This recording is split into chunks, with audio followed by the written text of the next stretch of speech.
Welcome back. Today we're going to look at Quicksort. That was named as one of the most important algorithms of the 20th century and is widely used for system sorts and many other applications. Last lecture we looked at merge sort, another classic sorting algorithm that's used in many systems, and today we're going to look at Quicksort, which is used in many others.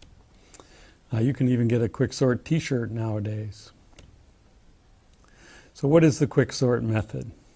It's also a recursive method, but the basic idea behind Quicksort is that it does the recursion after it does the work, whereas merge sort did it before it did the work. So the idea is first randomly shuffle the array. That's an important step that we'll talk about later.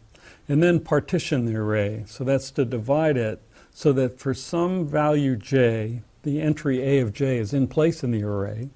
There's no larger entry to the left of j and no smaller entry to the right of j.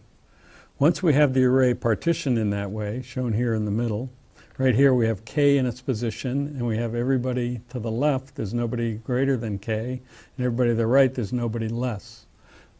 Once we have it arranged in that way, then we recursively sort the two parts, sort the left part, sort the right part, and then after those two things are done, the whole thing is sorted. This method was invented in 1961 by Tony Hoare, who won the Turing Award in 1980 for this and other work. So let's look at a demo of how Quicksort partitioning works. The idea is to arbitrarily choose the first element to be the partitioning element. Since we shuffled the array, that's a random element from the array. And then we're going to maintain an I pointer that moves from left to right and a J pointer that moves from right to left. Let's look how it works in the demo. So we start again by picking k as the partitioning element. And then our method is to move the I pointer from left to right as long as what we have is less than the partitioning element, and move the J pointer from right to left as long as it points to an item that's greater than the partitioning element. So in this example, the I pointer stops right away because it's pointing to an R, which is bigger than the partitioning element. The J pointer decrements until it gets to the C, which stops there because that's less than the partitioning element. And so now what's going to happen is those two elements are out of place. The partitioning element's in between them and they're in the wrong order.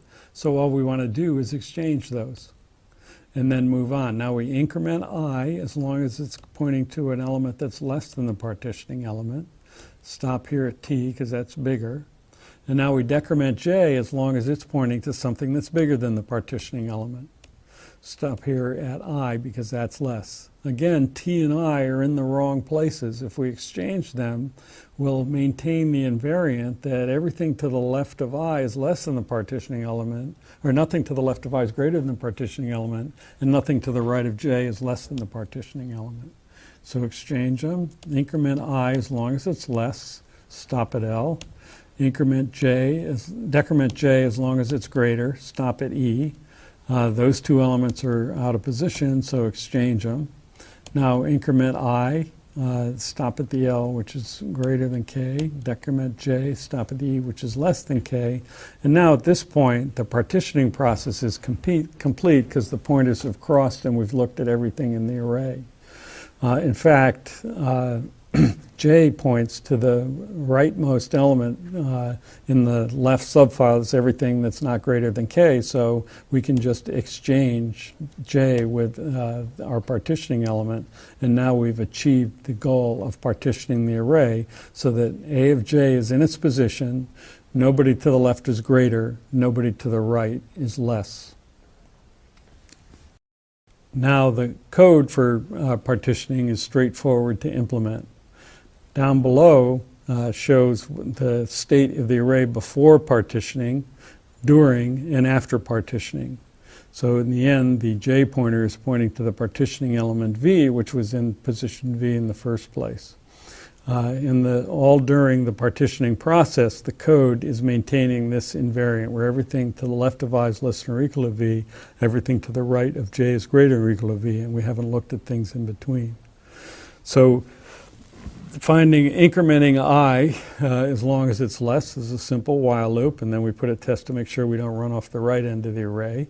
And decrementing j as long as it's pointing to a bigger element is similarly just a while loop where we put in a test to make sure we don't run off the left end of the array. Then there's a test to see if the pointers cross, swap the elements at I and j. When we get to the pointers cross, we break out of the loop and exchange the partitioning element into position. So that's a quick implementation of the Quicksort partitioning method. Now, Quicksort itself then is going to be a recursive program that uses that partitioning method. The first thing we do is the public sort method that takes the array of comparable items as its argument is going to do a shuffle, and that shuffle is needed to make sure that we can guarantee that the performance is going to be good. And then it calls the recursive method that takes as arguments the limits of the subarray that's going to be sorted. So then partitioning simply does the partitioning, tells us which element is in position, and then recursively sorts the left part that's low to j minus 1, and then the right part that's j plus 1 to high. That's a complete implementation of Quicksort. Again, as with merge sort, studying the recursive trace is instructive, and this one is kind of upside down as compared to merge sort. The first line shows the partitioning where k is put into position. Then the method calls the sort for the left subfile first, and then that's going to be partitioned on this E, and so forth. And eventually we get down to small subfiles. Actually, our code doesn't do anything at all for subarrays of size 1, so we just leave those in gray. And then it does the right subfile and so forth. Again, studying this, a trace like this gives a good feeling for exactly what's going on in the recursive program. Let's look at an animation of Quicksort in operation. There's the partition. Now it's working on the left. Now it's partitioning the right. Now it's working on the left part of the right. Now it's partitioning what's left, doing the left part of that. And working from left to right by dividing each subarray in half as it goes. So let's consider some of the details in the implementation of partitioning with Quicksort. So first thing is it partitions in place. You could use an extra array and the partitioning code would be a little bit easier, but one of the big advantages of Quicksort over merge sort is that it doesn't take any extra space. It gets the sort done in place. Now, you have to be a little bit careful with terminating the loop. When we give you working code, it's not hard to see why it works, and you might go through the exercise of trying to implement Quicksort without looking at our code. And you'll find that testing when the pointers cross can be a little bit tricky, particularly in the presence of duplicate keys. Also staying in bounds. Actually, in our implementation, the test of the J pointer running off the left end is redundant. Why is it redundant? Well, the partitioning element's sitting there, and it'll stop when it hits the partitioning element. But the other test is not in our implementation. And the key thing, one key thing is that the way that these implementations work, if the file is, the array is randomly ordered, then the two subarrays after partitioning will also be randomly ordered. Actually, some implementations of Quicksort out in the wild don't have this property, and they suffer a little bit in performance. That random shuffle at the beginning is important and needed for guaranteeing performance. And the other thing I've referred to but not talked about in detail is the presence of equal keys. You might think it would be better to handle equal keys in some special way, and we'll talk about that in a second. But this general purpose implementation stops the pointers on keys equal to the partitioning item's key, and we'll take a look at why that's important in a minute. So now let's look at the running time estimates about why we care about Quicksort versus merge sort. This is extending the table we looked at last time.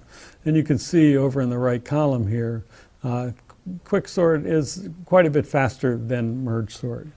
And again, a good algorithm is much better than having a supercomputer.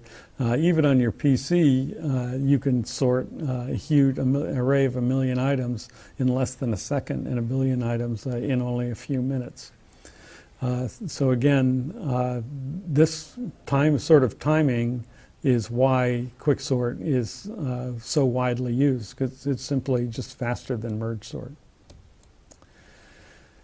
Well, in the best case, Quicksort will divide everything exactly in half, and that makes it kind of like merge sort. It's about n log n. And in the worst case, if the random shuffle winds up putting the items exactly in order, then partitioning doesn't really do anything except find the smallest, peel off the smallest item, kind of discover that everything to the right is greater. That's a bad case, but if we shuffled randomly, it's extremely unlikely to happen. The most interesting thing about the study of Quicksort is the average case analysis. This is a somewhat detailed mathematical derivation, but it's worthwhile going through the steps to really get a feeling for why it is that Quicksort is quick. So what we do is, as we did for merge sort, is write down a mathematical recurrence relation that corresponds to what the program does. In the case of Quicksort, the number of comparisons taken to sort n items is n plus 1 for the partitioning, plus what happens next depends on what the partitioning element was. If the partitioning element is k, any particular value happens with probability 1 over n, and if it's k, then the left subfile has k minus 1 items in it, and the right subfile has n minus k items in it. So for every value of k, if you add those up, the probability that the partitioning element is k plus the cost for the two subfiles, we get this equation. This looks like a fairly daunting equation, but actually it's not too difficult to solve. First thing we do is just multiply by n and collect terms. So NCN, n times n plus 1, and then these terms, every size appears twice, so it's twice the sum of from C0 to Cn minus 1. That's a simpler equation already. Now what we can do is get rid of that sum by subtracting the same equation for n minus 1. So NCn minus n minus 1 Cn minus 1, and then n times n plus 1 minus n minus 1 times n is just 2n. And then the sum collapses, just leaving the last term. This sum minus the same sum for n minus 1 just leaves the 2Cn minus 1. Now that's looking like a much simpler equation. Rearrange the terms. So we get n plus 1 Cn minus 1, and then divide by n times n plus 1. That's a kind of a magic step, but we'll see that makes it possible to solve the equation easily. Because that equation with Cn over n plus 1 equals Cn minus 1 over n is an equation that telescopes. The first term at the right is the same as the term on the left, so we can apply the same equation. So it's 2 over n plus 1. We apply for n minus 1. We get 1 less here, and we throw out a 2 over n. And continue that way, throwing out 2 over decreasing numbers all the way down till we get down to 2 elements, or C1, which is 0. Substitute the previous equation, telescope, and then that gives us an easy sum that we can approximate by an integral. It's 1 over x from 3 to n plus 1, and that's a pretty close approximation in this case. And that approximation gives us, it's about 2 n plus 1 natural log n comparisons for Quicksort, about 1.39 n log n. That's the average number of comparisons taken by Quicksort. And actually, for a random permutation of the input elements, which is what we do with the shuffle, the expected number of comparisons is concentrated around this value. It's very likely to be very near this value as n is large. So the worst case, Quicksort is quadratic. So complexity is going to tell us that it's a quadratic algorithm. That's what its worst case is. But with the random shuffle, it's more likely that this lecture will end because of a lightning strike, or your computer will be struck by a lightning bolt. So we can discount that. The average case, which is extremely likely for any practical application, is going to be about 1.39 n log n. So that's more compares than merge sort uses, but Quicksort is much